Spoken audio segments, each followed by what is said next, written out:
formula, and you have that in front of you. So the volume of a pyramid is 1/3 the area of the base times the height. Okay?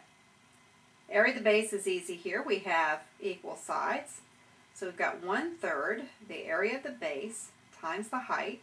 And the base is just, the area is a square. So the area of that square is 9 squared, or side squared. That's 81. So we've got 1/3. Oh, we're supposed to find x. I beg your pardon. Now, and it tells us the volume up here. There's the volume right there. Okay, so the area of the base is equal to 1/3 of 81 times x. And that's going to be equal to 324 inches. Okay, 81 is divisible by 3, so we may as well go ahead and do this part. 81 divided by 3 is 27x. So we have 27x is equal to 324, and we're going to divide both sides by 27, and x is equal to 12. X equals 12. Okay, here we're working this one backwards as well. We've got 32 pi over 3 feet cubed is the volume. Now the nice part about this is it left pi as pi, so we know it's going to cancel somewhere probably. So we're going to go over here and look at the volume of a sphere. The volume of the sphere is 4/3 pi r cubed. Be careful about that. That's a cube. Okay? So the volume is equal to, we're going to write this out, 4/3 pi r cubed. All right, it's got 32 pi over 3 feet cubed is the volume. I probably should have written that on the other side. Okay, and that's going to be equal to 4/3 pi r cubed. I just put that part on the other side now.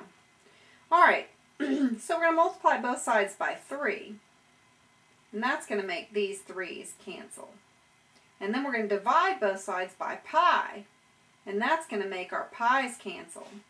So now we've got 4/3 r cubed equals 32. Oh, not 4/3, we've got 4. Beg your pardon. Let me fix that.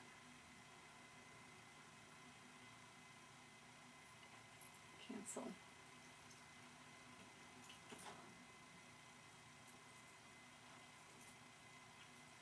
Okay, so we've got, I'm going to bring this in a little bit closer. We've got 4 pi r cubed equals 32 feet cubed. Because we've got a 4 left over here. And we've got, oh, we don't have a pi either. My goodness.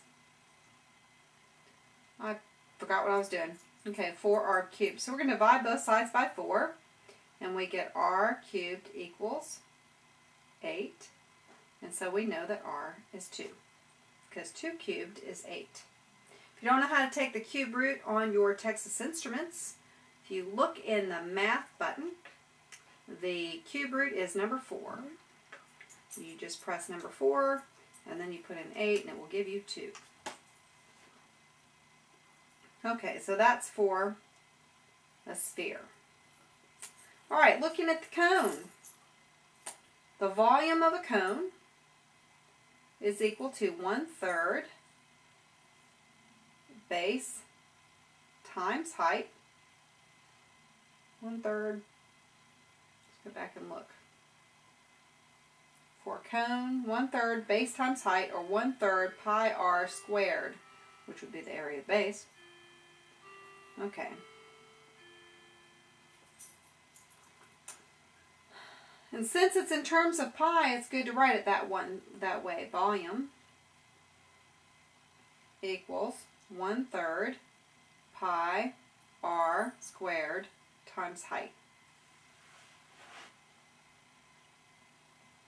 So we're going to write 180 pi, since that is the volume, centimeters cubed, is equal to 1/3 pi r squared times 15, since we have a 15 there.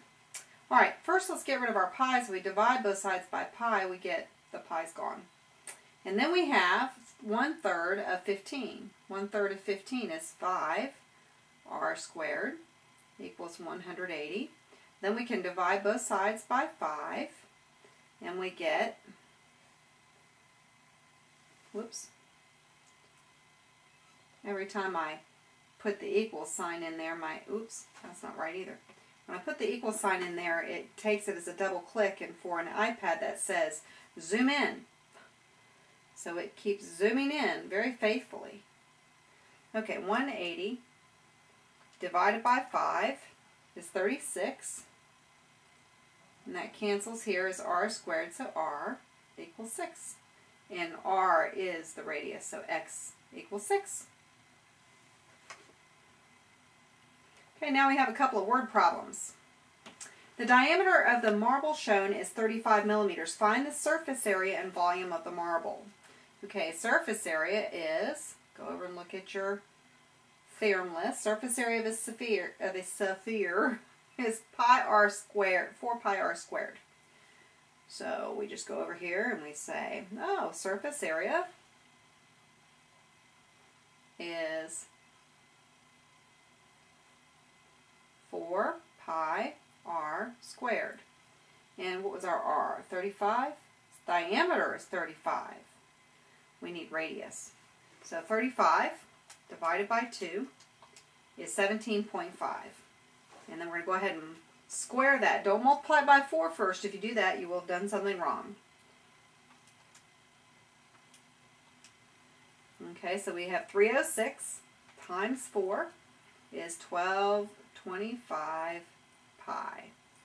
Times pi is 3,848.45 millimeters squared. Okay, now volume is equal to 4/3 pi r cubed. Remember, we found r over here. It was half of 35, which is 17.5. So 4/3 times pi, and then 17.5 cubed. Now, if you're unsure how your calculator works, it's good to start from right to left so you don't wind up cubing the whole thing. So if you start with your cube, then you can be sure that you're not going to accidentally cube the whole thing. Okay, so 17.5 cubed is 5,359.375. Now I'm not clearing my calculator here, so it'll probably affect my results a little bit if you do yours. Times pi. Then we're going to multiply times the 4 that's in the fraction, and then we'll divide by the 3. And we get 449.3 millimeters cubed. Packaging. Two similar cylindrical cans have a scale factor of 2 to 3. The smaller can has a surface area of 308 pi square inches and a volume of 735 pi cubic inches. Find the surface area and volume of the larger can. This is really very easy to do once you get the hang of it. Okay, the first one we're looking at surface area. And whenever we're talking about area, you can take the scale factor, which is a ratio of their sides, and square it to get the scale factor of their areas. So that would be 4 to 9. Once you have that scale factor, or that ratio, you can set it up using, it says the the smaller one has 308 pi square inches. Okay, so the smaller one is the one that we have on top. So we're going to put 308, whoops, we can leave the pi off so that you're not actually multiplying it through till the end and find x. We know it's times pi, we'll just leave it as pi. Okay, so we have 4x equals 9 times 308, 9 times 308. We're going to kind of treat it like it's an x, and that's okay until the very end. Then we're going to divide by 4, and we get 600 93 pi. Oh, need to plug in my iPad. 693 times pi is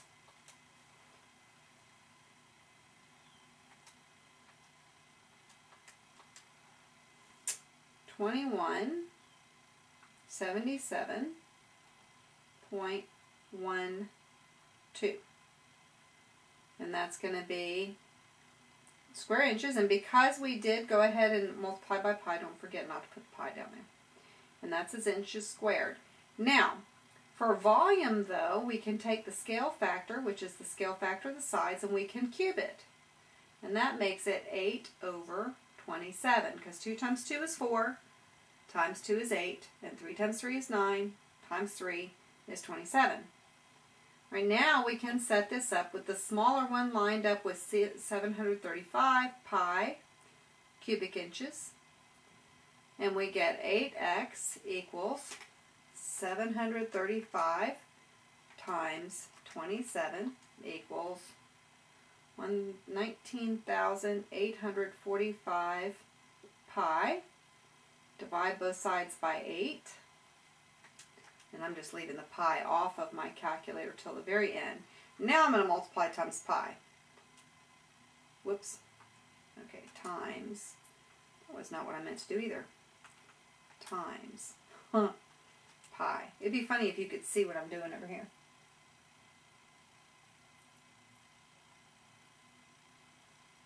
Let me try that one more time. 27 times, I think I made. Oh, they left it in terms of pi. No wonder why. 2,481 pi is what they have. When I multiply it through by pi, I get 7,793. So it threw me when I went to double check my answers. Okay, good luck on the test.